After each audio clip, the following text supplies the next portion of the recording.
folks. Welcome.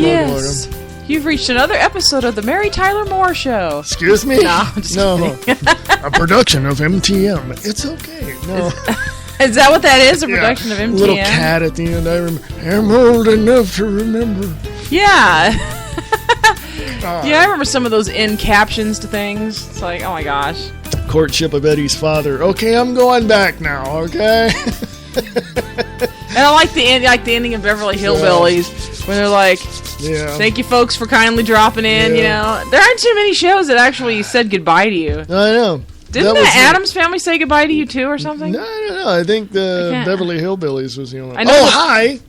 Yeah, I know the Beverly Hillbillies would say goodbye to you. This is the and they'd be standing there waving at you. So that was pretty cool. This is the Diana and Wayne's Grab Bag Potpourri Talk Show. I know, it's a mouthful. Just remember Grab Bag Show and go to grabbagshow.weebly.com. Hey, don't be trying to make it smaller. It's Diana and Wayne's Grab Bag Potpourri Talk Show. And it is the 5th of April, and we are live. This is not Memorex, so we're cool. What is Memorex?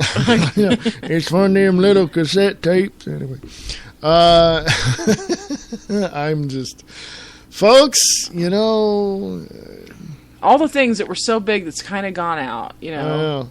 Hey, you know what? We saw the movies Frozen and also Pirate Fairy. Is that the one? Pirate Fairy. That was kind of cute. Yeah, that was kind of cool. It's Frozen, big deal, you know. Well, it's got good music. Yeah, it does, and there's a really good story. And there's this. The Snow Queen is what it's based on. If you go back, check it out. But it's pretty cool because this is the first time I've ever seen it. You know, it's always about relationships with guy and girl, but this one's actually about two sisters, which was pretty cool. Yeah, that one's a little different.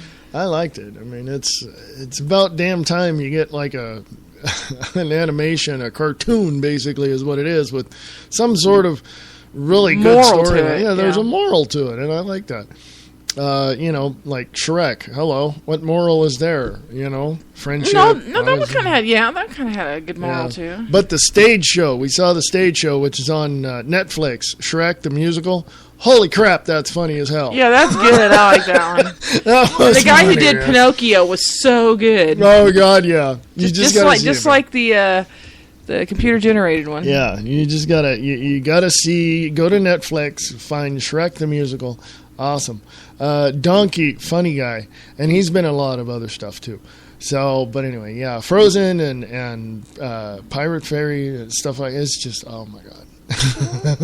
I liked it. I do know they're moving towards a lot of the computer generated. I mean, eventually in the future, you won't even need to have movies with people in them because you know how real they make these video games. Yeah. They can make these movies just as real. And you know what they did with Tron. You know, I haven't seen the new one yet, but you know how they made that one actor look like he looked. Oh yeah, back in the 80s. Yeah. Yeah, I mean, it looks so real. I mean, eventually you can use actors in their younger selves. Well, I mean, one of the movies, the process is called, and Christopher John Taylor over at HTLA973.com will talk to you more about this, but the process is called rotoscoping, and or one process in all of that type of filming. And you can see that example in Scanner Darkly with Woody Harrelson and Robert Downey Jr., and it just here recently, I've seen a push really in animation to do voiceovers, but they take the kind of the mannerisms and the style, not style, but the person's the measurements of the person and all that, and they pretty much put the person into the film and into the animation, and all he does is voiceovers. You go into a studio, you do the script, they edit it all together, boom, there's your movie. Takes probably a little bit longer than 3 months on location, but at least you got a movie.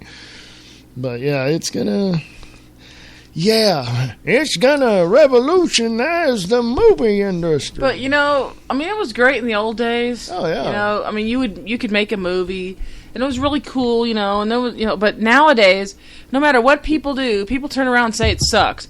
All the work that I see in a lot of these movies, they suck. Yeah. It's like, are we losing the appreciation for things anymore? I mean, it's like, We don't appreciate things the way we used to. Just like I heard the other day when we were going to look at phones. Yeah. They said the phones go out. That's why they're not doing the 2-year contracts anymore, because the phones come and go so fast. Yeah. There's always another new technology within months of something else coming out. Yeah. And now I've not just seen, but I've known this was coming for a while, but it's been on the, let's just say, it's behind the curtain. You're walking around with your tracking device in your hand, right? Your cell phone and stuff like that. Yeah. How about a cell phone like your Bluetooth little thing in your ear? What about that? Boom. There's your cell phone. You don't need one hanging around because you got all the stuff in your car. You got now, and the reason why I say that is because of the fact you're just going to have a cell phone right there in your ear, like your Uhura on Star Trek, remember that? The original series, remember that? Okay. Something similar to that, a lot smaller. But now they're going to, it can already be incorporated onto the internet, onto your website, the Bluetooth, and there's one piece of technology that's higher than that. I don't have all the info on that, but I heard about it. And now they're, instead of having your ISP through your cable company, yada, yada, yada, it's now going to come from a satellite. So you're going to be connected all right, but yeah. So technology is getting moving a whole lot faster than it did 20 years ago. Massively fast. Look at your phone. Just look at your iPhone. Look at your, LG. Look at whatever phone you got. In 6 months, that will be obsolete. I know that one phone you only got like a year and a half ago, and it's already old. My gosh, and your 2-year contract ain't even up yet. They're already saying it's old. And I talked to the guy, and I said, well, I got an LG Viper. And he goes, oh, they don't make those anymore. I went, what? And yet, if you go to cancel your contract early, you owe money on it for something that's not even worth anything anymore. Yeah. Excuse me. Got a little something going on in there. Anyway, wow. Yeah, so, it went from movies to cell phone. Oh, technology, that's right. Yeah, it's just, God. Technology can move so fast that, we'll wake up one day, go to turn on our computer, and all you have to do is just wake up, walk out, go to the bathroom, do whatever you got to do, walk out to your living room and go, computer, and, and your screen, which will be, and I've seen them. Reminds me of Eureka with that talking house. Exactly. And you've seen those commercials where the screen was in the bathroom window. You've seen those prototypes. Oh, that was on Spaceballs. That was funny. It's just, stuff like that. You can just walk around and look at your, and it's here now, folks, but guess what? We don't have the millions of dollars to, plug into that at this moment. So, and weirdly enough, with all this technology, we as people have not gotten any better with things. We're still fighting over stuff. We're still arguing over stuff. We still can't find some kind of peace around the world for things. Yeah, we can sure come up with the technology to do that. Yeah, and speaking of technology, over at the letter D, Device, that's not DE, anyway, device.com. The letter D, Victor, Igloo, I forgot what C was. DVICE. Yeah, DVICE. Yeah, because some people are going, what was that? I don't know. I didn't hear that too well. Device. It's like Miami Vice. Yeah, device.com. DARPA's. You know DARPA, don't you? The former head of DARPA is now part of the Google technology. Oh, I'll get into that here in a second. DARPA, new biotechnology lab, will focus on cyborg tech. I guess we didn't learn anything from Terminator, huh? No. And also, I can read the article, but it would take too long. I'm going to put that up on the Facebook page. Diane and Wayne's Grab Bag Potpourri Talk Show on Facebook, and I'm going to put that on the main feed as well. Also from DefenseOne.com, inside the military's new office for cyborgs. Folks, can you say Skynet? Also, yeah, maybe we should know that that's going to happen next, right? Also, go to, you might want to go to startpage.com or whatever search engine you use. Strategic Social Initiative, go to 2045.com, 2045.com. This is the scary crap that pretty much the futurists talked about 50 or 60 years ago. By the way, go listen to Guerrilla Media Network, go listen to the Pete Santilli show. He talked to John Lear, who literally has said that everything you've heard in the news and behind the scenes and all, it's all bullcrap. Okay, you just go listen to that. Don't believe me. Go to GuerrillaMediaNetwork.com. Listen to the Pete Santilli show from yesterday, and or the other day. John Lear. Listen to this guy. Okay, but anyway, yeah, it's like, technology is just going farther and farther and farther into our lives, basically incorporating us into its matrix. Ooh. So, yeah. Cyborgs, neurochips, and brain-steered drones. By the way, over 20 years ago, I saw a document. I'm not going to tell you how I got it, but I read a document that showed, and there was a video that showed a pilot in a military jet with a helmet on. He was not touching buttons. He was not pulling any joysticks or doing anything, and he was flying the plane and hitting his targets in a simulator. He was thinking, folks. Brain-steered drones. They've had movies like that for years talking about that kind of stuff. Oh, yeah.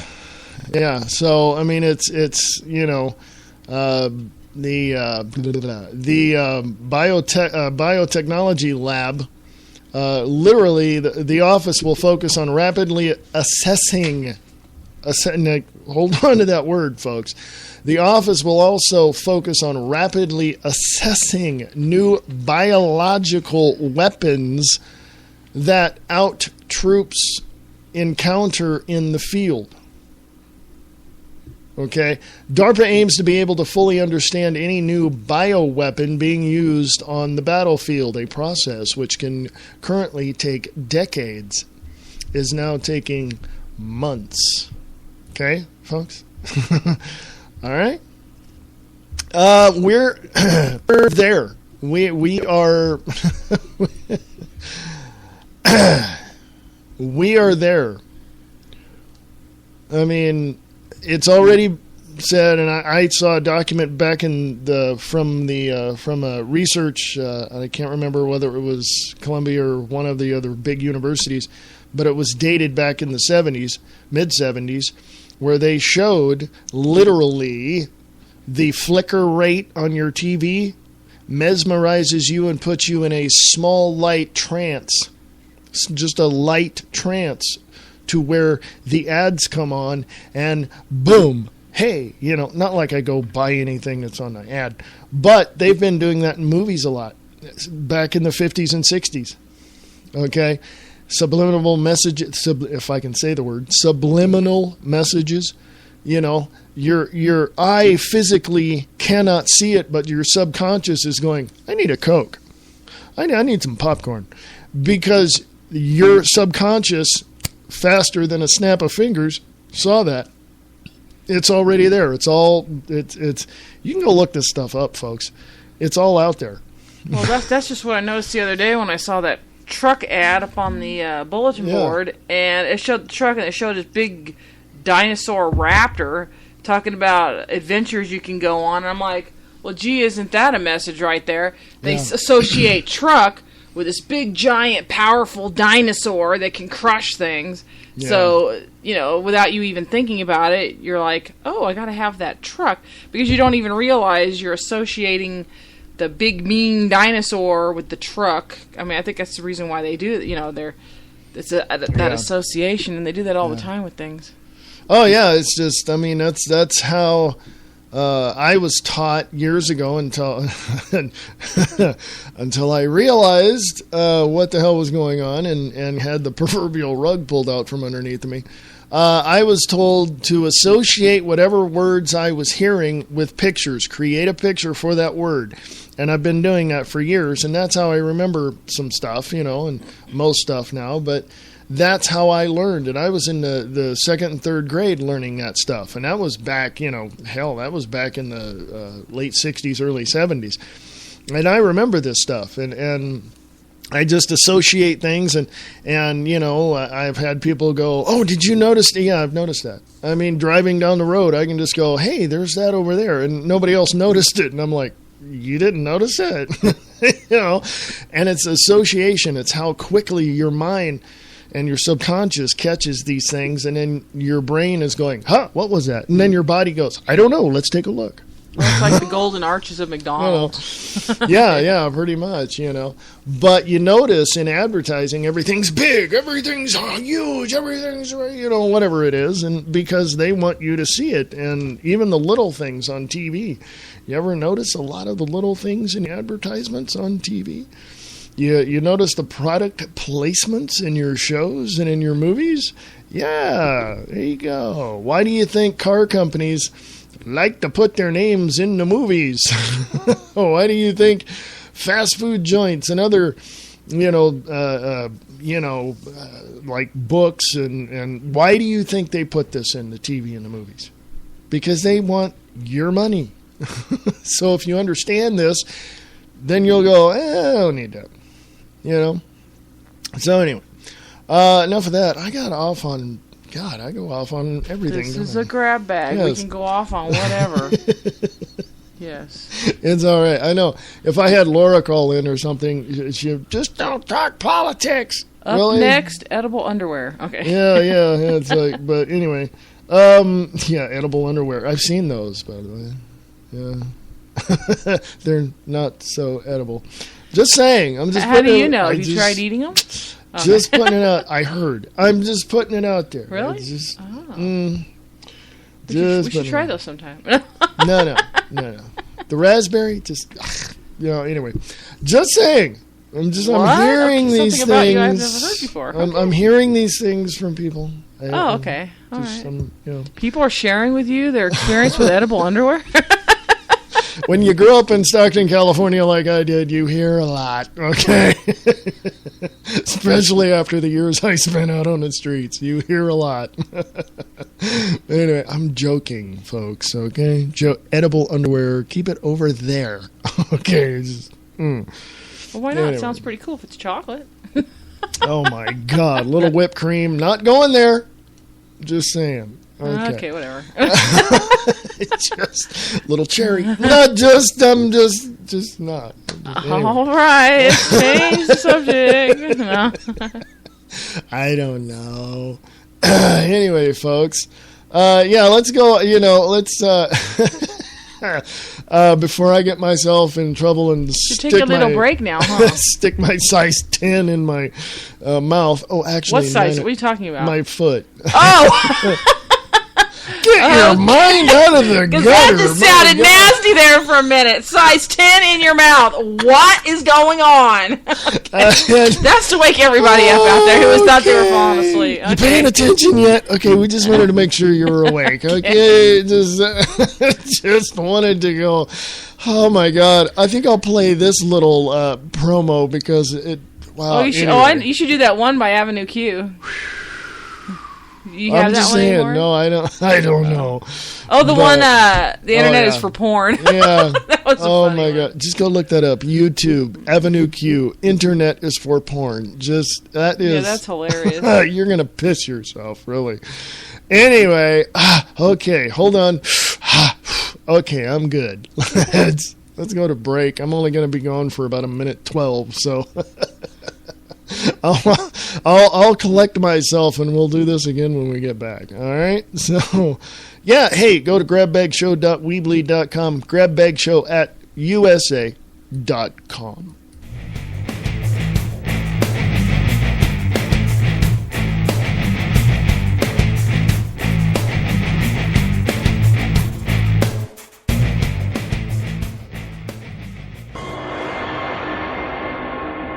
What we see is not always the truth. Lies, deceit, cover-ups. This is the world we live in. It is not reality. It is distorted reality. Distorted Reality with Nick Tucker. Distorted Reality with Nick Tucker on Facebook and distortedreality.podbean.com.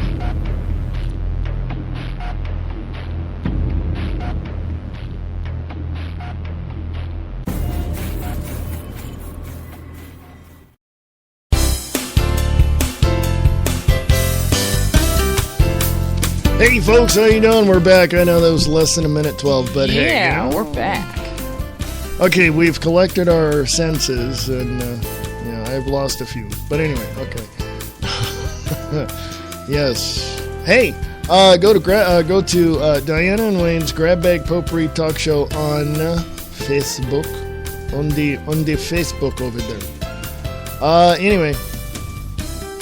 Yes, like the page, join us, go to the website, grabbagshow.weebly.com. If you want to sponsor the show, you can. Hey, that's up to you, though. One-time donation works, too, so we're cool. Hey, all right?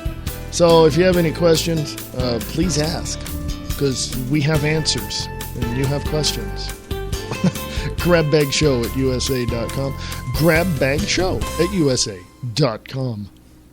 So, we're back. It is the 5th of April. Holy crap. This year's going fast. Well, yeah, I'm...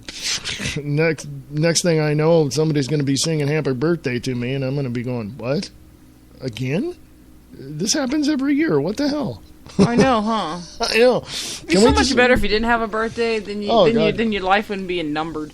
I'm like, oh my god, I'm a number. Oh my god, I just don't want to know anymore. Yeah, I just when I hit 30, I just went screw it, no more birthdays. We're off the calendar at 31. I'm like, I'm not on the calendar anymore. I just I look at it going, well, let's see, I'm celebrating my 21st anniversary of my 30th birthday. Okay, so and people are going, what? Oh, what? They're trying to add that up, pulling out calculators, pulling out all kinds. I don't know. But anyway, I'm not old. I wake up every morning, look in the mirror, and go, what the hell? Okay, we have a neighbor who's 85 and looks like he's 60, so yeah. I think you're good. I'm good, yeah. It's so amazing, when you reach a certain age. Some people seem like they're so debilitated by their age, and other people's like, wow, seriously? I mean, it's weird how we age so differently. Some of us are just up and at 'em, and others are like, kaput. Well, I knew people like in their 60s when retirement was like 62, and they'd sit around for about a year or two, and they're going, screw this. They went back to work. They felt good. They went out and exercised. They lost weight. They're doing it. And hell, they're now like 80, 90 years old, and they're like, okay, I think I'm done now. Most of the people that I work with that are that age are only working so they can get medical. Yeah. I mean, what kind of state of affairs is this country in when the only reason they're retired? Yeah. Okay, they don't even need to work, but they have to work because they need the better benefits and things that they get through working, and they get through the job. Yeah, yeah. They get better benefits than Medicare gives them. Yeah, I know retired folks in California that say screw Medicaid. They went out and got their own private insurance, and and they own their own businesses after they retired, and they're like, what the hell? I don't get. With all the system stuff. All the garbage. All the stuff they poured in to get this socialized medicine. Yeah. They could have given each of us more than $100,000 apiece. Yeah. Just $100,000. They put in billions. Oh yeah. Probably more than that. Even with all the sale of this Obamacare and all that. Yeah. I know. We'd be fine. Yeah. If you would have just given all the people money to cover their all expenses, you're good. You'd take the $600 million, $634+ million that it took to build a website that didn't work. You take another $500 million to regroup, reset, rebuild a new site, have new people come in, something like that. That's $1.1 billion, folks. Well, how many people are in the United States of America? 315 million people. Okay, that's way less With that amount, you could have given everybody a couple of $1 million. There's almost still been less than what they poured in for the billions. There's a couple of billion people in China. So we're a far cry from being, self-sustainable because we got to depend on one another. In other words, when you look at what is there, as far as what people do, how they do it, why they do it. I mean, retired folks have to go to work because they can't afford their insurance and they need better insurance than what they are. Something's wrong in America, folks, when that happens. Okay, George Bush bailed us out or bailed out the banks in 2008 prior to him leaving office to the tune of $687 billion. You could have given me $250,000. You could have paid off my school loan. I could have started a business, hired a few people, and been good. But no, these jackasses. But the thing is that we got this guise that this is a sustainable society. Yeah. This society is not sustainable. The only reason it is because it looks that way. But all these people who are like. I work in a child care center. Most of the people there that are single parents, the only reason that they can even work and even make any money is because they get help with their medical. I mean, through the job, but I mean, they get help if your income reaches a certain amount. Yeah. You get help with your child care. Yeah. You get help with your food. If you can apply for a program, you get help with your housing. Oh, yeah. And, there's all these programs that can help you if you have a certain amount of income. Yeah. And then, I know some people right now that live with other people because they can't afford to live on their own. Oh, yeah. And I had a home daycare, and some of my parents, like, I had this one that was working. She asked me if I would take less for childcare, which I was okay with. I took like $75 less than I normally did because she was only $50 off of qualifying for qualifying for childcare subsidy, and she had to pay for her childcare. Jeez. And that was probably a little, maybe almost half of her income, probably that she was paying for childcare. Because look back. My childcare that I work at charges about $1,000 a month for infants. Jeez. And, the higher up you go, the older the kids are, but they're still probably paying $700-800 a month for childcare. Now, if you were to work any kind of, even my job, I make way more than minimum wage, not that much more, but a little more. And still, if I had to pay childcare, I wouldn't have anything left over. Yeah. Once they took out, my taxes and all that junk, I'm lucky that I could buy groceries. Yeah. And maybe pay a power bill or something, or a phone bill. Jeez. And, it's crazy. Yeah. And I'd have to say, even we get help with our rent, because we working full-time, we just still you can't do it. Still can't do it, USDebtClock.org. U.S. gross domestic product. That's the big cheese of, U.S. gross domestic product. Okay? 16 trillion, $194 billion. National U.S. federal tax revenue, $2,889 billion. U.S. national debt, $17,567 billion. And that's per citizen, that is $55,275. What does that mean? Each of us are indebted? Yes. Right when you come out of your mama, you are indebted to the government for $55,000. Then, of course, that's what your Social Security number is, right? Where they bet you on Wall Street or something? Yep. And it's on there. And, folks, if you don't believe that, go search it up. You are a commodity. You are not a sovereign citizen. You are a commodity to the bankers who sold your soul to the Rothschilds in 1871. I just thought about this. I bet you that's the reason why they want illegal aliens to get driver's licenses and things like that. Because with the driver's license, even though they're illegal, with the driver's license, they're given identification number. Yes. With that identification number, there you go. Now, I just thought about that. There's got to be a reason with that identification number. If you don't believe it, Nick Tucker from Distorted Reality talked about this, but here's something he shared with me on Friday. You can check out the interview I had with him yesterday on the Views Express Live by going to freeamericaradio.us. And he mentioned this, that everything, every document with your name on it, including your driver's license, is in capital letters. There's a reason for that, folks. You are a commodity to the business known as the United States of America Incorporated. Go look, the Act of 1871. The Rothschilds with the Rockefellers of that time and the moguls and the bankers and all that bought the U.S., turned it into a business, and that's why we have a $17 trillion debt today, folks. And you are in debt $55,000 to the United States government. And if you go look at your driver's license, turn it over, and you'll see actually might be a number on the front as well, and also on your Social Security card. You flip that over, there's a red number at the bottom of the card that they track you with that. Your Social Security number, that goes. Your debt's already been prepaid, but your Social Security that you supposedly get when you retire is the money that you owe the government.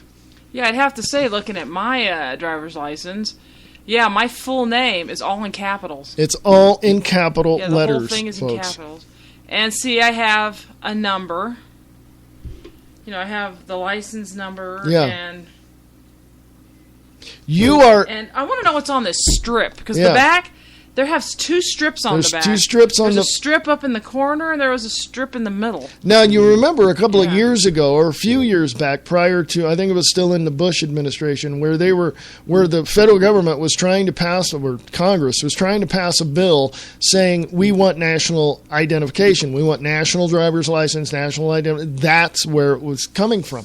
And here, I think in the first couple of years of Obama's first term, they just totally, threw that out and put it as a rider in another bill. I think it was a transportation bill. I'm not quite sure.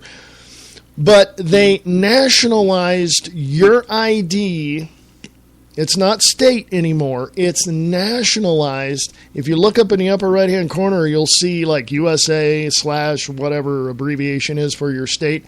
That's your national ID card. And the new driver's license that are coming out, I think in 2016 or 17, if we make it that long, folks, is going to have, it's going to be an RFID chip, much like your new passports have for international travel. It's going to be in there, folks. Now, a lot of people are going to go, that's no big deal. That's no big deal. Obama did, promise us that he would do this, and he said he could, and so he did. By bypassing Congress many times and operating in a very treasonous, yes, folks, very treasonous manner. And therefore, bypassing Congress is illegal. And former Defense Secretary Leon Panetta said the same thing when Senator Jeff Sessions questioned him on sending the military into Syria. And Leon Panetta said, well, we have to get permission from the international community to go into Syria. And Jeff Sessions is sitting there going, excuse me, you don't get permission from the international community. You get permission from Congress. We're the ones that approve this stuff. And he goes, we will get international, permission from the international community, and then we'll come to you and mention it. He said that. Go look it up. Go look on YouTube. It's there. It's in Congress. Go look up Jeff Sessions, Leon Panetta, Congress testimony, whatever it was, Syria. You'll find it. You'll see it. It's there. And I swear to goodness, everything that you have in your documents, go look on your birth certificate. Your birth certificate has a number on there. That number, according to some, is in a package of files, or I call them files, but it's on the New York Stock Exchange. You're a commodity, folks. You're not an individual like you were prior to 1871. You're not a sovereign state as you were prior to 1871. You're not a free, liberated citizen of the United States of America, because America is the land of Canada, U.S., and Mexico. That's North America, folks. We are the United States. And when the Constitution was written up and ratified December 15th, 1871, or not 1871, 1791, December 15th, 1791, it was the Constitution for the United States of America. Now, the Act of 1871 changed it by making it, in capital letters, the Constitution of the United States of America. And when you look and dig and go and work on all of that and do your homework, you'll find out that we're the United States of America Incorporated. And you folks really need to do your homework. I'm serious. And we are... Consider this. Consider this. And I use this as an extreme, but maybe it is and maybe it isn't. Have you seen the movie Matrix? The Matrix with, was that? Keanu Reeves? Yeah, Keanu Reeves and all those other ones. I was going to say Samuel L. Jackson. I think it was Lawrence Fishburne. I don't know. Yeah, Lawrence Fishburne. Yeah, Lawrence Fishburne, if I can speak. Yeah, the one that was in CSI. Mr. Tongue and Mr. Lips have to work, and they work well. But if you go watch the movie Matrix, when Neo, or when he gets out of that tank and pulls all those things off of him, imagine yourself in that, creating your own reality around you. Have certain things happen to you that you're going, what the hell is that? You see things that it's just, I know that's extreme. I know you can't wrap your mind around something like that. But you're not a sovereign citizen anymore, folks. You yourself, you in your own personhood, can say, I am free, and you are. But according to the government and the state and all of that, you're a commodity. There is the battle. There is the battle. Because in 1861 to 1865, in the American Civil War between the North and the South, it happened because the South wanted to secede from the North and away from that. So the Southern President Jefferson Davis wanted to, just say, no, we don't want that. We want our thing. This is what we want, yada, yada, yada. They were so screwed in the beginning that it totally tore them apart, because there was no organization. There was nothing. They just went haphazardly through all these counties and states and destroyed a whole lot of land. President Abraham Lincoln, was in the North, and he said, we have to organize, we have to train, we have to do that, and boom, everything became organized, and we kicked the South's ass, because my father's from Michigan. So yes, I am a Northerner by heritage. But anyway, so they wanted to pull that away. And if you look at this whole Southern design of what they wanted America to be, can you say Freemasonry? There was two factions of Freemasonry fighting it out in a civil war.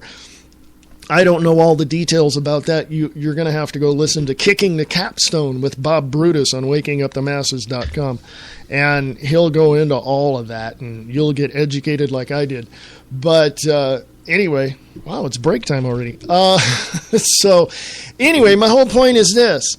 Go look at what you are according to the federal government in Washington, D.C. You yourself can stand up, look at other human beings and say, I am a free, sovereign individual because, you are. You were born that way. But the government is going to try to suppress you and say you're not. So guess what? You win. Okay? Just saying. I'm just putting it out there. So, enough of that. You can listen to more of that on... I get into all that on the Views Express Live on Monday through Friday, 4 p.m. Pacific, 7 p.m. Eastern on freeamericaradio.us. So come check it out. I'm also on Spreaker as well. Check it out. Hey, yeah, we'll be back in like a minute 43. How's that? Sound good to you? Okay, cool. Yeah. We shall return. Come join Nick Larson and Brian Keller on Talk for Autism 2.0, a 12-hour internet radio broadcast to raise money for the National Autism Association and spread awareness. This will be the second time the duo have teamed up to raise awareness for autism. Both men have a personal connection to the cause, as both are parents of autistic children. Nick Larson has 2 children with autism, ages 6 years old and 4 years old. Brian Keller has a son with autism that is 9 years old. Talk for Autism has chosen the National Autism Association as the charity to receive the donations raised during the show. The mission of the National Autism Association is to respond to the most urgent needs of the autism community, providing real help and hope that all affected can reach their full potential.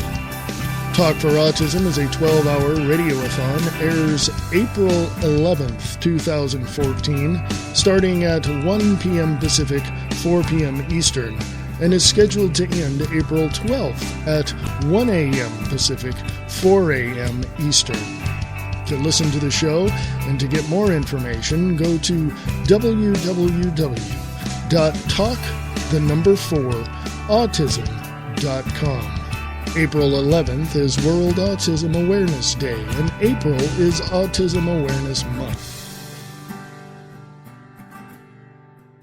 Hey folks, go to grabbagshow.weebly.com for more information. If you want to sponsor the show, great, thank you very much. Or email us at grabbagshow@usa.com.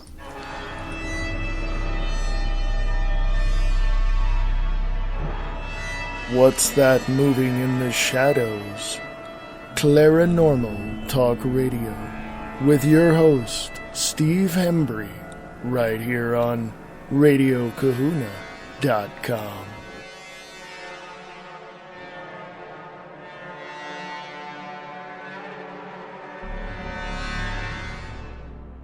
What is reality?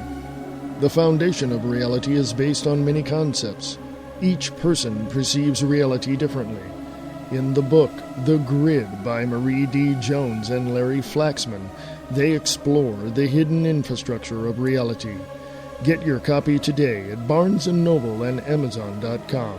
The Grid by Marie D. Jones and Larry Flaxman.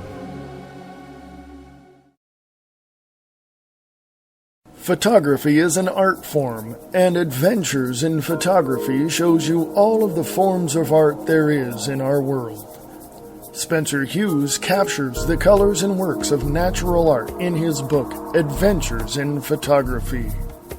For more information, go to SpencerHughesPhotography.com.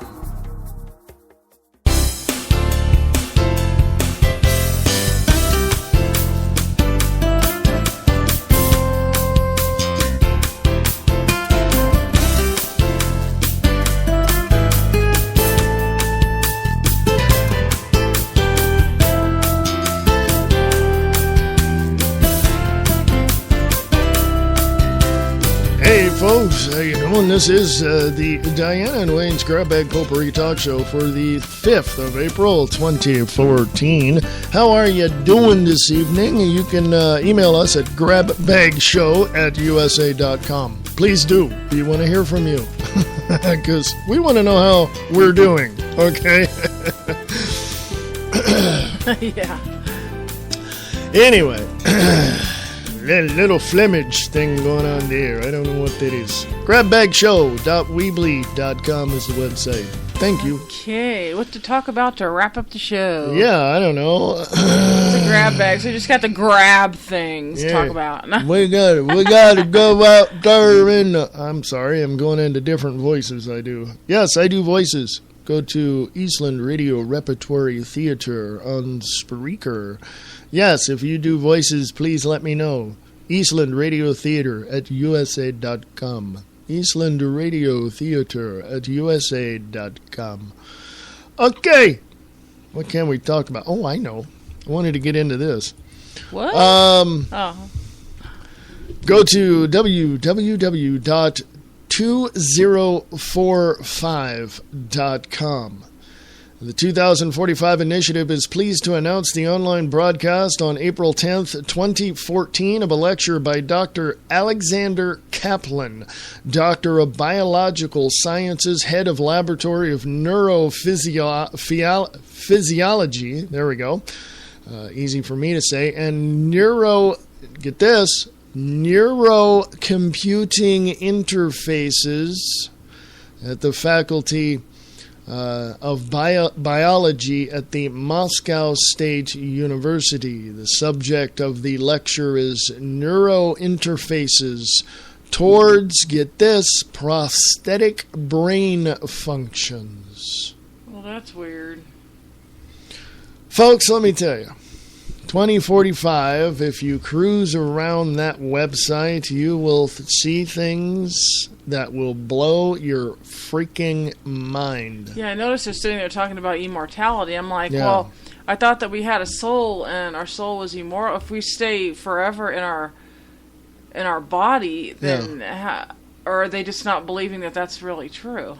And then you want to stay in your mortal body forever because they just don't believe there's a chance that you could be immortal? Well, I mean, here, and the greatest example of this manifestation of eternal life within a computer, Ray Kurzweil wants to be a cyborg, and there's a couple of people out there that are up there, academics that want to do the same thing. But the soul and machinery, does it work together? Go look at the movie Star Wars, and I believe it was Empire Strikes Back, where Luke was on the city of Bespin, the city in the sky, and Darth Vader was there, and in the prequels, he had one fake arm, and then he got his other arm cut off, so he had to have 2 fake arms and 2 fake legs. So where's your spirit? Where's your soul? Where's all of that? And look at the energy that goes into, operating this this machine that is now part of your body, So I think the soul's going to be there no matter what. I don't know, but I thought the soul was a separate entity that just kind of clung to the body. According to some, yes. I really like what they did in Martian Chronicles. Yeah. And they've if you watch the movie Martian Chronicles, where they talk about these orbs came down, and they said that, well, basically this Father Patagon or whatever, he saw these because they're on Mars. And they've kind of colonized Mars, so they see these orbs. And since he's a father, in the church, he tells the orbs that we will build you, we'll build you a church and we'll praise you. And the orbs come down and talk to him and tell him that they were once human, like he was. Yep. But they went into the mountains, and they don't remember when they did it, but they went into the mountains and their bodies became these orbs, and they no longer needed their bodies anymore. They fell away from the need to have a body, and they became these orbs. And he told them, you pray to your gods, your people need this belief in gods, but we are beyond that. Yeah. We don't have a need for that. Yeah. And we've moved beyond that. And I thought that's kind of interesting. We don't have a need for that. We've moved beyond that.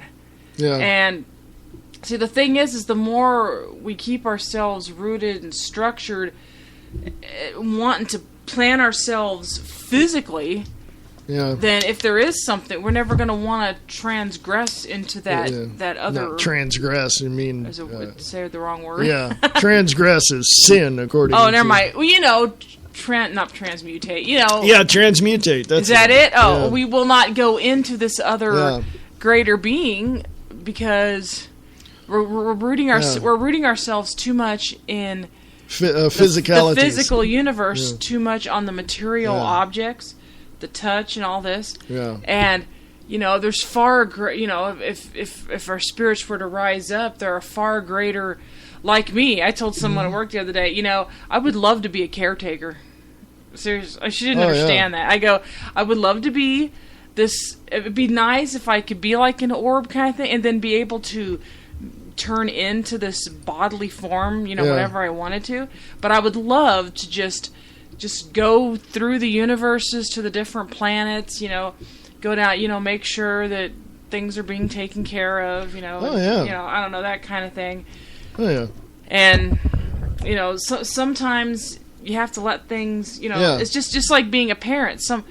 And I heard this from one of the co-teachers the other day. Sometimes you got to let a kid fall to learn, you can't pamper, and so there's certain things. Oh my God, my little kid fell. So there's certain things you should and should not do to interfere, things like that. But I would love to be able to just go to different planets and just, see, I mean, if there's a vastness of space out there, I would love to just be able to go out and just see all of the universe and, and if I didn't have a physical, if I could just put myself into a physical being to see these things, but, I would just love to, the idea of just being an orb and just going out and just being in everything. I don't know, that just sounds really cool. Yeah. And the person I talked to was religious, and she was more like, well, going to heaven, and I'm like, well, no. But, I kind of, like I said, I don't know if there is or there isn't a God, because I don't, how many of us really 100% do know? And I go, well, if there is one, he understands, or this being understands who I am and understands that. Mm-hmm. And if this being doesn't have that understanding, then I'm not sure that that's a being I would want to follow for eternity anyway. And and of course there's the alternative, but if any kind of being who made us would be like that, I'm not sure that's any kind of being I would want to follow anyway. Any being that made the earth would understand that. Yeah. And the fact that I would just love to one day, because I know there's a lot of physical stuff that attaches you here, but I'm more in trying to understand things, trying to, more so than trying to latch my... I try to get away from, like, Facebook. Yeah. It's like, it's so... You just want to go there all the time and attach yourself to, oh my God, and playing games and all... all this stuff that... And I do love to do art and things like that, and I think that kind of expands my creativity from my mind onto paper. And I think that's a great thing, to be able to expand your mind in ways like that. But... I would just love to just... Yeah. There's just so much to learn and know, and knowledge is just most important. And, you never be able to understand everything, because everybody has different points of views, and I don't think you would ever understand everything, because, since it's your point of view seeing it, you're never going to grasp the understanding that everybody else has. Yeah. But to find your own understanding... And I don't know, and be able to help others and go out into the vastness of the universe and explore the, understand things. Yeah. I think that's the greatest thing. But that's me. But that's kind of how I would see things. But, you know, to be rooted here on Earth like that, I mean, I don't know. I mean, that just seems synthetic. It just doesn't seem real. Well, you know, that just... Like, that is synthetic, to be a synthetic organism. Says right here on 2045, there's a little diagram. There's a little picture up there of this, you know, it branches off into different directions. And it's called, number 1, Avatar A, anthropomorphic robot controlled through a brain-computer interface. That's what they're doing now, folks. They're doing this now. Okay, been doing this for the last 10, 15 years. Number 2, Avatar B or B body, support systems for vital brain functions. Okay. Number 3, Avatar C, re-brain. What is that? Synthetic carriers of personality and consciousness. Folks, do you know how that's done? Have you ever seen the movie Lawnmower Man with Jeff Fahey? Number 4, Avatar D, a hologram-like avatar. Have you seen the movie Avatar? James Cameron's Avatar. Have you seen that movie? They're doing that now, folks. 2015 to 2020, there's going to be some big things going on. That's next year, folks. 2020 to 25.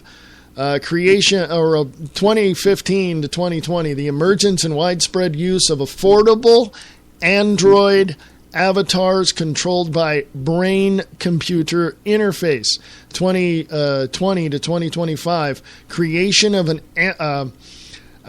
autonomous life support system for the human brain linked to a robot avatar will save people whose bodies is completely worn out or irreversible damage.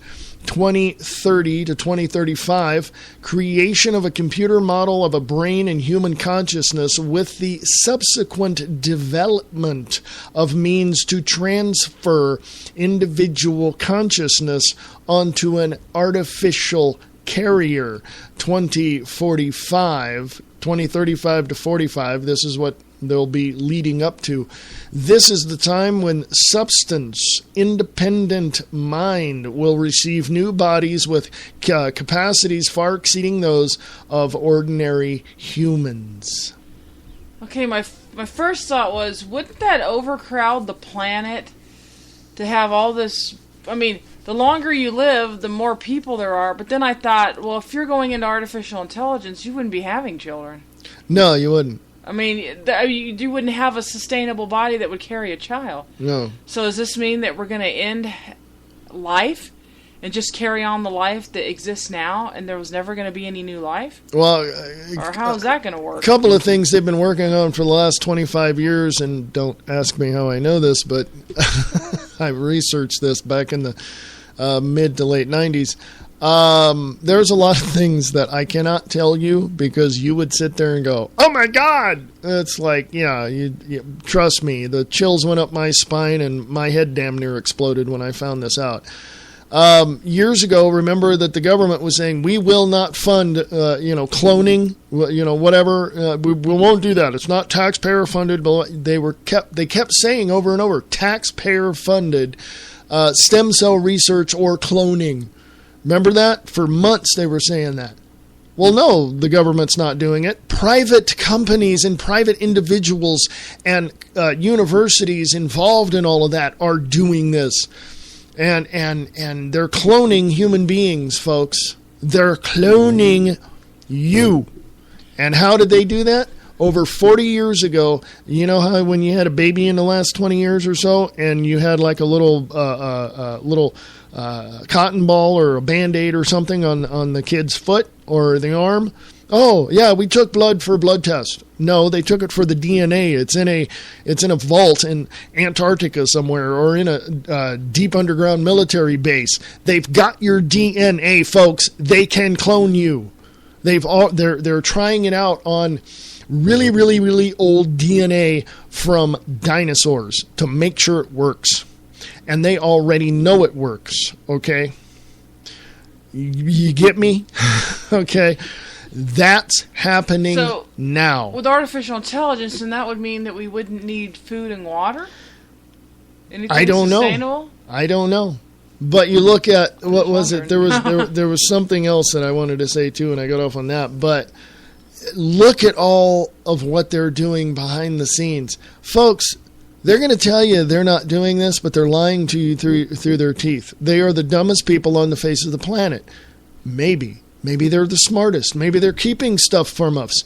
Well, they're keeping stuff from us. They're lying through their teeth. They're not. Well, they didn't tell it on CNN because they're not going to tell you what they're doing. They're not. They're not going to tell you that they have weapons and technology that is 60 to 70 to 80 to 90 to 100 years much more advanced than what you got holding in your little hand in your cell phone. They're not going to tell. I know they have this. I can't go into details, but I know they have this. And even John Lear on the Pete Santilli show said the same thing. They've got technology that is far beyond what we can imagine. Star Trek, Star Wars, all of that. It's there, folks. It's there, okay? So when you have 2045 initiative, when you have this connection with your computer, in their minds, in their logic, the next step is to upload your consciousness and your personality and all of that into the computer and I can't snap tonight, folks, and put that into a cloned body of you, okay? And they can also put that in the computer, and they can also put that in an avatar body that you are out on the internet doing whatever. Okay? It is that creepy, folks. It is that creepy. Just go look it up. The information's out there. It's all out there. They've released some of that information in the last 6 or 7 years. Actually, no, 10 to 12 years, sorry. And I can only tell you, I found this stuff out long ago, like long time ago.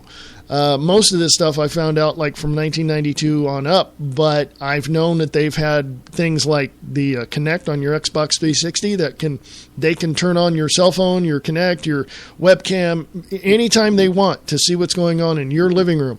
I've known that since the mid 80s. Okay, can't tell you where I got this information, but I can tell you that it is there. Well, I've always wanted to know back in the old day. We're going over a little. That's okay. We're going over a little, but that's okay. That's the top of the hour break. That's okay. I always wonder, like the Nielsen ratings, those ratings like that, when things came out in the 50s and 60s, I mean, how did they know which movies are popular over another movie or a TV show? How do they know that TV show is getting more ratings than that TV show?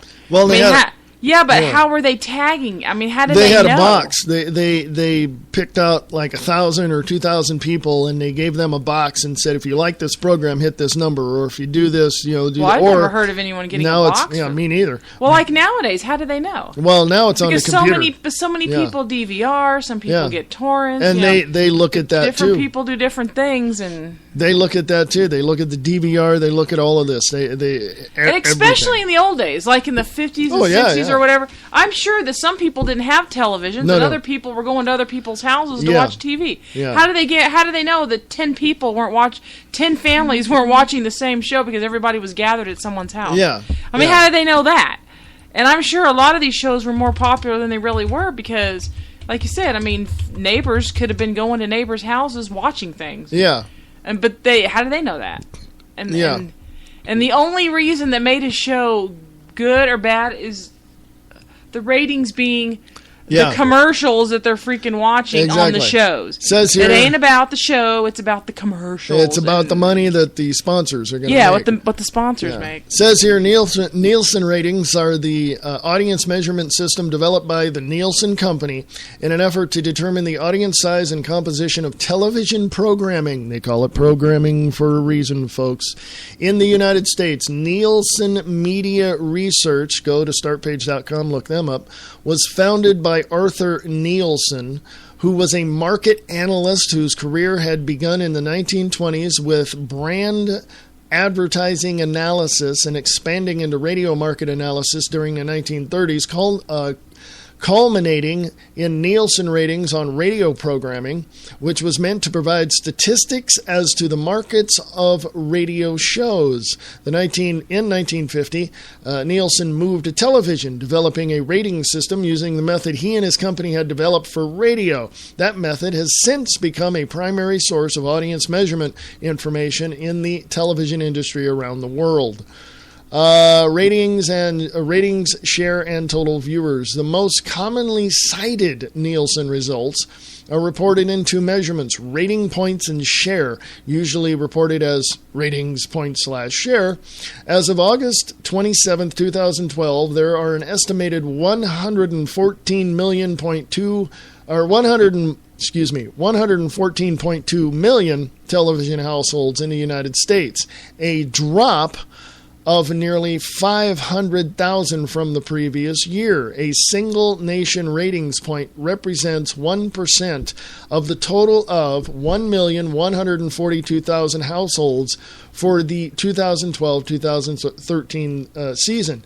Nielsen re-estimates the number of TV-equipped households each August for the upcoming television season.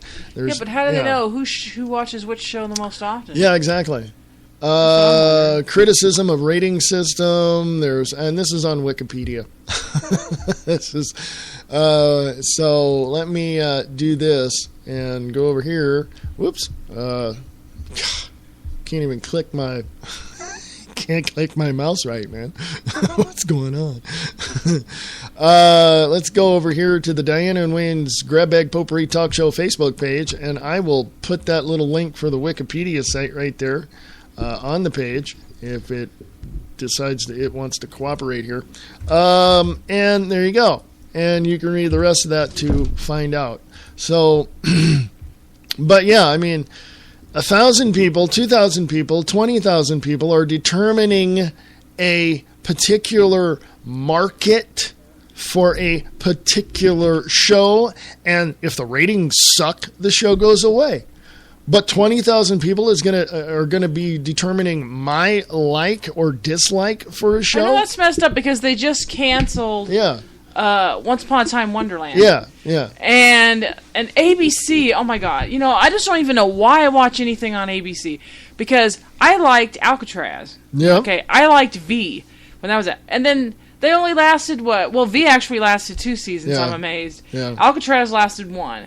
Yeah. But there was so many people. I mean, if you read the comments of these shows when the shows got canceled, there was I think there were more comments for the show than against the show, and especially Wonderland. Yeah. I was surprised. I went on looking up on their website and everything, and all over the place, every time they talk about Wonderland being canceled, there's might be a couple of them that say they didn't much care for it, but most of them are all, bring the show back. Let's petition the show. You know, I mean, so many people like that show. And I'm like, yeah, because 10 million watch it instead of 15 million. Oh, well, the ratings are down, so we're going to have to cancel the show. I'm like, oh my God. You know, I've seen, and and you get to know the characters and stuff, and you're like, dang. I'm like, I was so upset. You know, I liked V when it came in. And if anyone's watched V, the new one that came out a couple of years ago, and the red dust showed up, and then it let, and I'm like, well, okay, what's going to happen now? You left it on a cliffhanger. I mean, at least if you're going to end the show, know ahead of time how you're going to end it. You know, you should make 2 scenarios on a show. A scenario that would go this way for a continuation, and a scenario that would go this way in case you're going to cancel it. And usually they know, a few episodes in or whatever. I mean, they usually know. Like, what's the other one that they canceled? Oh, well, like Lost. Yeah. They even said when Lost had its first season that they weren't quite sure it was going to last the first season. That's why the first season, they didn't really have everything, totally like what were they going to do and all that. Because they weren't quite sure, and they wasn't quite sure if it was going to last. Then come the second season, they got more because they knew that it was going to last a little longer now, so they got more in-depth with everything, and then they went on with this, and it worked out really good. even though some seasons had 11 episodes, others had 20. I mean, it was weird because some of Lost, there's like 24 episodes, and it's 16 episodes, and there's like 11 episodes. And, I watched the whole thing. A season used to be 26 episodes, 13 episode slots. There's 26 episodes.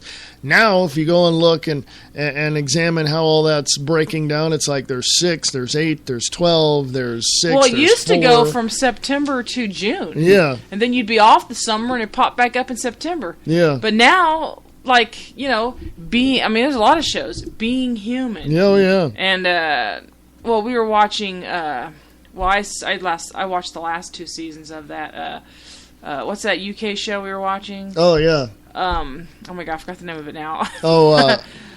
Misfits. Misfits, yeah. Yeah, that also, that's a UK show. Those are kind of short anyway, like 6-8 series. Yeah. They do series, but now we started doing it. Like Warehouse 13 was going like 12, 13 episodes. Yeah. Being Human. Bates Motel, I think that one's pretty short. There's a lot of shows that only go like, Haven. That goes like 12, 13 episodes. And the thing, The Walking Dead. Yeah. I mean, oh my God, that show just started in October? Yeah. And already it's over. Yeah. And we have to wait 6 months for it to start again. And the show only had, I don't even think it had that many episodes. No. Like maybe a dozen, 12, 13. I mean, I know I just watched the finale. And I'm like, oh my God, we have to wait 6 months for it to come out again. And that's why, and I know this because I've researched this when I was living in California. I also do it here. It's like I have like Eastland Radio Repertory Theater because I have a theater background. I understand how much time people invest because I've been in rehearsals. I've done all that, whatever. And I understand how much goes into it, but I also understand the audience point of view, which is their attention span is, if it's in front of you on a stage, people are paying attention. They're there, they are, and the audience is really paying attention to the show. But with TV and movies and all that, no, their attention span is about the width of a gnat's butt. Okay, because they don't really care. They're going, well, if I don't see something within the first 5 minutes or whatever, it's not going to be good. I know they do get up and they go, say, the show's boring. Yeah, same thing with a book. If I sit down with a book, if I read the synopsis in the back, okay, I'll give the first chapter a shot. And if I don't get drawn into the story by the characters and the development, I'm done. I have noticed with The Walking Dead, though, because I kind of caught up a couple episodes back to back on Netflix, when I started watching it, and then now I watch it. I have noticed there was a lot more zombie action going on when it started, I think, than there is now. I think now maybe there's a couple of zombies in it, but most of it is character development. It's like the last episode, there was a couple of little zombie interactions, maybe like little stray zombie popping up while they're walking or whatever. Well, they have to have conflicts. Spoiler alert if you haven't seen Walking Dead, but they're walking on these railroad tracks, and in the whole episode, there was this one episode, where these two people were, they were just spending the whole episode talking to each other, and there was like one little zombie scene in the beginning that lasted a couple of minutes, and that's it. And then the whole rest of it is they're talking. And then, that just seems to be it. There's not a whole lot of zombies. Yeah. Like, I remember when it first started, there was like hundreds of zombies. All over the place, and he was running from them and trying to get away from them, and it was just crazy. And even when they were in the prison. But even so, when they were in the prison, all the zombies seemed to be at the gate, at the fence, and they weren't really coming in. Yeah. And there was a couple of little zombie stuff going on inside, but for the most part, it was all character development. Yeah. And there really isn't a whole lot of zombie action. I know your friend, Laura, says that she didn't much care for the show. Yeah. Well, if you're just looking for zombie action, probably not. Yeah. But if you're looking for the character development, that's one of the reasons I like the show. They keep killing everybody off, but the thing that I got going on at Eastland Radio Repertory Theater is basically old type radio shows. That theme, which is always there, and people love it, and I've seen that. But my episodes are not the half hour things. They're mostly around 3.5 to 4.5 minutes for the whole episode, because number one, people aren't going to sit there for a half hour and listen to something. They want to hear a story, and I've developed it that way by spending all my years with my mother watching soap operas, and I saw how those cliffhangers led into the next story, and then I saw how all of those producers and creators started. You remember how big it was back when JR got shot? Oh God! Oh my God! I mean, that was just whoa! That was just crazy on Dallas back in the 80s. I was just I was like, man, okay, who shot JR? And all summer long, you had to wait. You had to wait. And now. And I have to give props out to the actor Josh Henderson, man, who plays John Ross Ewing. Holy crap. I've seen some previews. Man, I can't wait. I got to see the show, man. We saw the first season. We didn't even watch the second season. I didn't watch the second season. It's already in the third season. I was kind of upset. What's his name passed away? Yeah, Larry Hagman. Hagman. I'm like, oh gosh. Rest in peace, JR. I mean, it's just, I just, watching that, and that's another show that's character driven.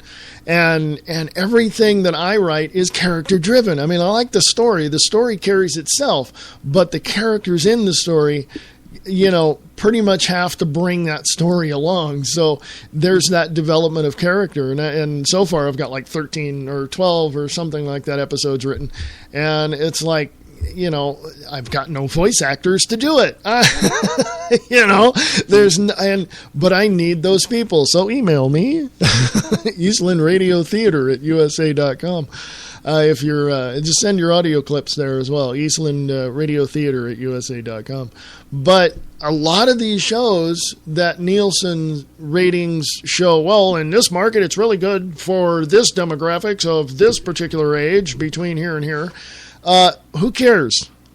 If you like the show, you people, the public, the general public watching that channel and that show, should write the station and the producers, and you can find them on IMDb. You can find the addresses all over the place. Just go NBC, this show on ABC. Where's the address I can write to? Whatever. And just start slamming their mailbox with letters. I mean, snail mail. They get a little pissed off when the mail person in the office comes in with a big old bucket and throws all the mail on their desk. They get a little pissed off. They're wondering, what the hell, If you like the show, write them. If you like the show, email them. Crash their email server. Tell them how much of a dumbass they are for canceling the show. V for one. It's because I like that show. I like the original back years ago too. But it's the demographics, the market, all of that. Nielsen ratings should not matter. Okay, well, the sponsors have to get paid because... No. You know what the sponsors are doing? They sponsor the show in hopes that they can take your money from you because they go out and buy their product. Yeah, but even the sponsors don't guarantee you're going to go out and buy their stuff. I mean, hardly ever do I ever look at a TV commercial and want to go out and buy it. Once, maybe in the past year. Yeah. It's not like I'm going to see a commercial for a Lamborghini and go out and spend $120,000. Yeah, if it's a car, the answer is no, because I can't get a car now. Most people can't afford, a big expensive car anyway. It's like, but you see a lot of the commercials are a little more entertaining, a little more, infomercial type, commercials. They're just like the commercials I loved. If you're looking at ads and advertising, was Anthony Stewart Head and the other actress, and I can't remember her, but they were in that Folgers commercial, and they were kind of, hi, how you doing, developing a relationship there. It was kind of fun. I like that. I like those types of commercials. And I'd have to say, like watching stuff on Hulu, you get the same commercial over and over and over again. Yeah. And that does not make me want to go out and buy that product. That makes me want to take that product and blow it up. Yeah. Because I just get tired of seeing the commercials over and over and over and again. You can, oh my God. It doesn't make me want to buy the product. It makes me want to go buy it and blow it up. Because I just get tired of seeing the commercials. You can go find the PDFs of internet marketing analysis and how much these sponsors are, all that. You can find all that stuff on your own, and it would just blood would be spurting out of your eyes, your brains will get bigger, and it's just, this stuff is just, I know it and I know how it works and I know why it works, but I try to simplify it so I won't go completely out of my mind reading this crap, and it's all made up bull crap anyway. It's the bottom line of an advertiser is, hey folks, here's what I got for sale, want to buy it?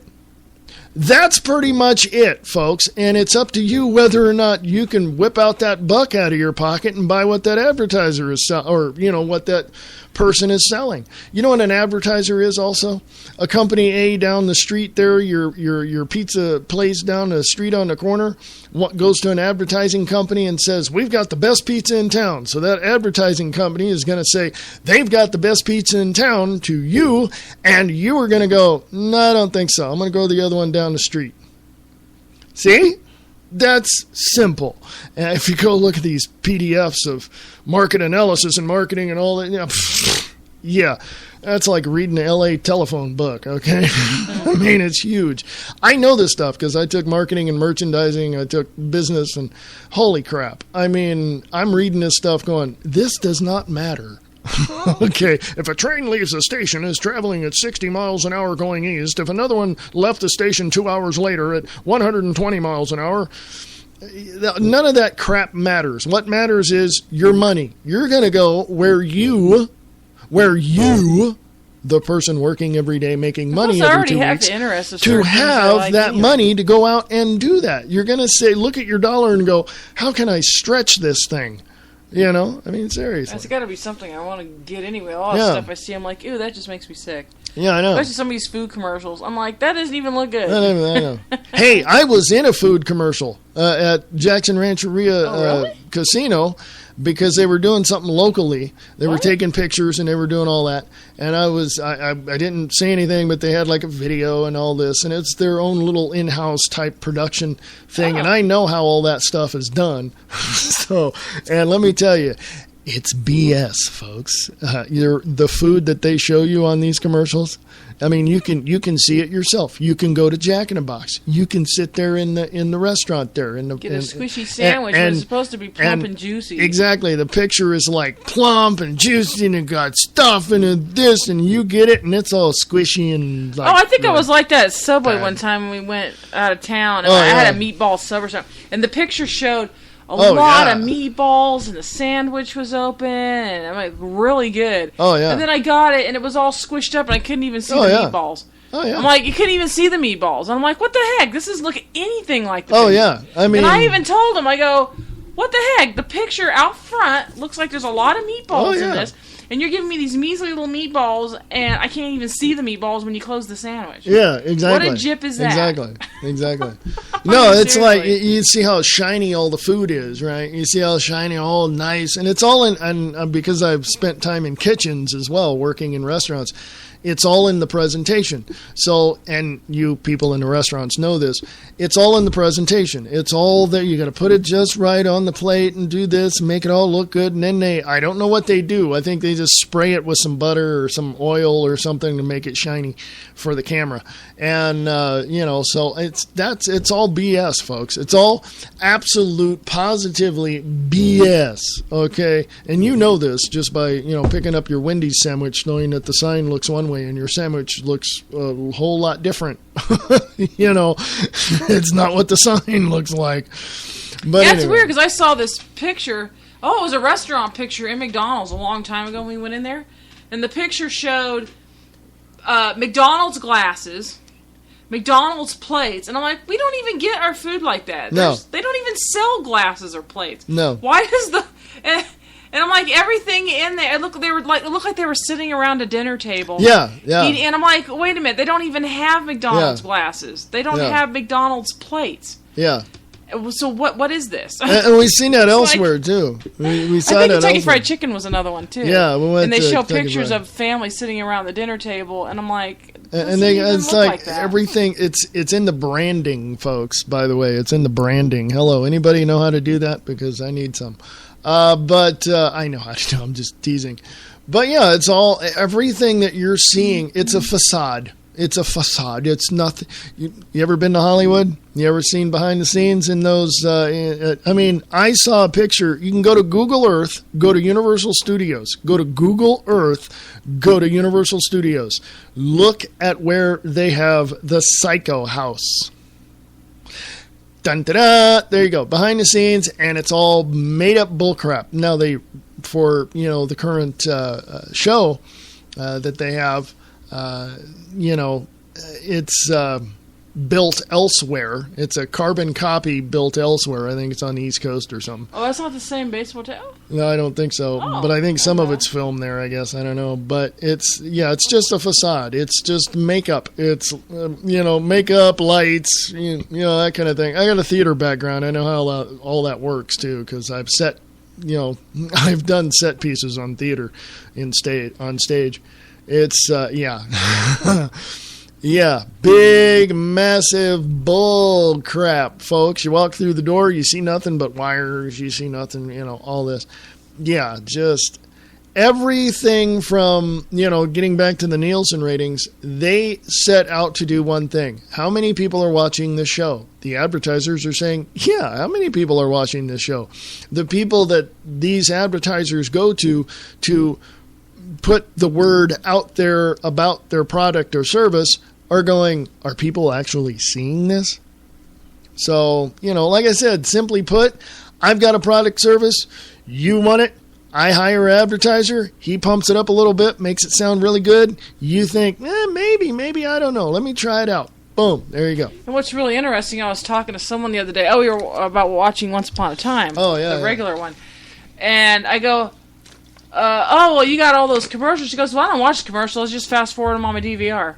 So people who are DVRing the shows aren't even watching the commercials. And she said, I just DVR past the commercials. Yeah, so they're not even watching the commercials. So what's the point? Who cares how popular the show is? Nobody who and most people do DVR these shows and stuff, aren't even watching the commercials. The minute the commercial comes up, zoom, they're past it. Yeah. And they go on to the beginning of the show. I know a certain radio show. I'm not going to mention it, but I know a certain radio show who has they have a 2-hour show, but when they upload it to Spreaker, it's only like an hour and 40 minutes or something like that. They have their own personal advertising for the things that they do, but the network that they're on, they cut all those out. Because, that's kind of an agreement they have. Yeah, but I'm thinking to myself, well, why not? I mean, if it's on a national scale, why not have those network breaks in there? And, but no, they don't want to do that. Why not? That's the other opposite end of the scale of, getting people to, understand or, listen to these ads. And it's so weird because now, when I go through stores, the thing that goes through my mind when I see something is, I wonder if I can get that cheaper on Amazon. I always think that now. Every time I go into a store and I see something, my thought, especially books and things like that, I bet you I can get that cheaper on Amazon. Yep. So it's like, that's my first thought. Speaking of books, how long do you think Barnes & Noble is going to last? I don't, but here's the thing. I go into Barnes & Noble, see books that I want, like take a picture of the book so I can remember the title of it, go and check it on Amazon. Yeah, and even Barnes & Noble said themselves that if you go on the Barnes & Noble website and buy a book, it's cheaper online than it is at the store. It's about half price because sometimes things are still cheaper on Amazon. Yeah, and things are still cheaper on Amazon. I mean, it was a trip when the woman told us that at Barnes & Noble. Yeah, you go on the website, you get it half price. Here we have overhead. I got this book set that's $800 on this website, and I went on Amazon, and I paid $55.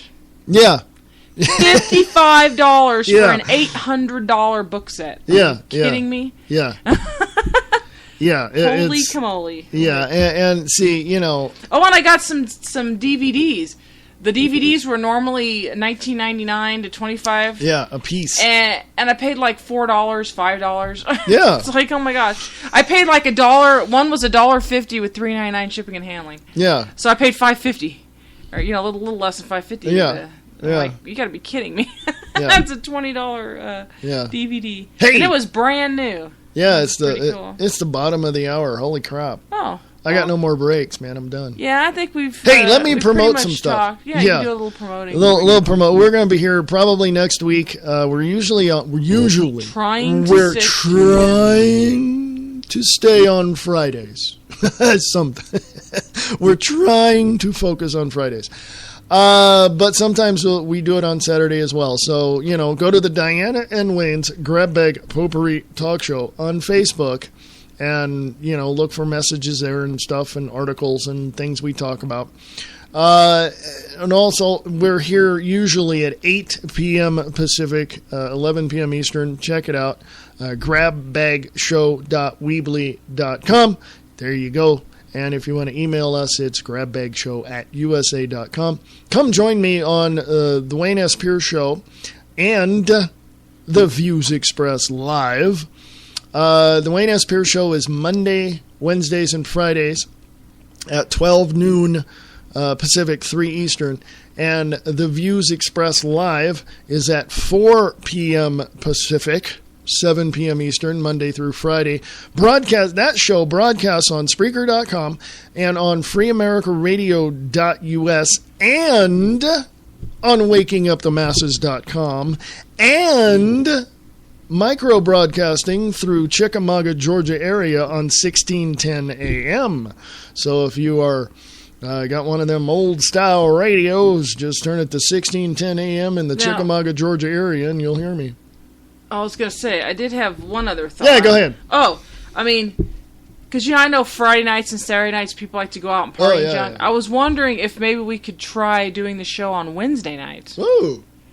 That's a thought. Doing it on a Wednesday night, because the Wednesday night's in the middle of the week, and I don't know if as a whole, because I know people like to go out and do stuff. So I thought we could try a different night. Yeah. See, or even in the morning, sometime. Well, maybe not in the morning. Well, I leave at 9:30. Yeah, that's. But at night, and I'm gone sometimes too. So yeah. On a Wednesday night. Yeah. So let us know. Because I know, because I get paid on Thursdays, and. Friday nights, sometimes you like to go out and junk. And, so... Hey, folks, I thought it might be easier for a Wednesday. That's something you can do. Yeah, that's something you can do. Let us know. What night is a really super night for you to listen to this show? Okay. Wednesday seems cool, because I like Wednesdays. It's the middle of the week, and we can go from there. And that's fine. That's cool. But you let us know. grabbagshow@USA.com. grabbagshow@USA.com. Let us know. That's kind of neat. Yeah, okay. Some more? Okay. Oh, it's me. Okay. I'm supposed to speak now. Yes. That too, and I always get the tiredness at the end of a 5-day work week. Oh, yeah. And I'm like, well, Wednesday I'm not quite tired just yet. Yeah. Working with Wednesday's kids all fine. week long. Yeah. Wednesday's fine. And also some more shows. Kicking the Capstone with your host Bob Brutus on WakingUpTheMasses.com, and also Brian Lang with Live Truth Radio, also on Live Truth 911 on Facebook. You can find more information there. And he's also broadcasting on WakingUpTheMasses.com. That's Brian Lang with Live Truth Radio. And also Nick Tucker. Yes, Distorted Reality with Nick Tucker on Facebook, and also distortedreality.podbean.com is his episodes. You want to check that show out, go ahead. That's distortedreality.podbean.com. There's another show I'd like you to check out in the mornings if you're up and about and not away from your computer, and that is Radio Rock 92.6, The Blitz, the Morning Brew, and it's on radiorocktheblitz.blogspot.com. Check out that show. A lot of independent artists. None of this bull crap. I didn't know Blogspot did radio. You could do a radio show on Well, Blogspot? no, you just put the link in there. And I didn't know you could do that. Oh, okay. And also, again, what else? I had something else in mind. Oh, okay. Again, if you want to hear the Wayne S. Pierce Show, go to thewaynesPierceShow.weebly.com. And if you want to hear the views expressed live Monday through Friday, 4 p.m. Pacific, 7 p.m. Eastern, you can go to freeamericaradio.us for more information as well. Hey, folks, guess what? Ooh. And you got to remember at some point to jump Laura to do your... oh, yeah. Unknown show. The unnamed show, yeah. Sunday nights at 7 p.m. Pacific, 10 p.m. Eastern. And I've got to hit up the other host and say, let's do a show, because we haven't been doing one. So, yeah. Hey, if you want to sponsor the Diana and Wayne's Grab Bag Potpourri Talk Show, then you can go to grabbagshow.weebly.com, go to the sponsors page and check it out. And if you have any questions, please email us, grabbagshow@usa.com. grabbagshow@usa.com. Folks, we're going to get out of here now. Okay, see y'all later. Have a great weekend.